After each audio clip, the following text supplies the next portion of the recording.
Simp meaning simp is a slang insult for men who are seen as too attentive and submissive to women, especially out of a failed hope of winning some entitled sexual attention or activity from them.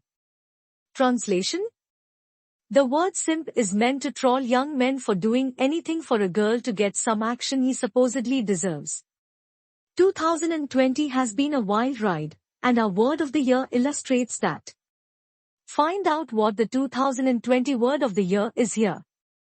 While much older as a term, simp massively trended among late 2019 and early 2020 due in part to a TikTok trend among male members of Generation Z called Simp Nation. The slang has been criticized for stereotyping such men as effeminate and implies women are manipulative sexual objects. However, the term is also evolving some more general senses of liking someone, akin to the slang stan.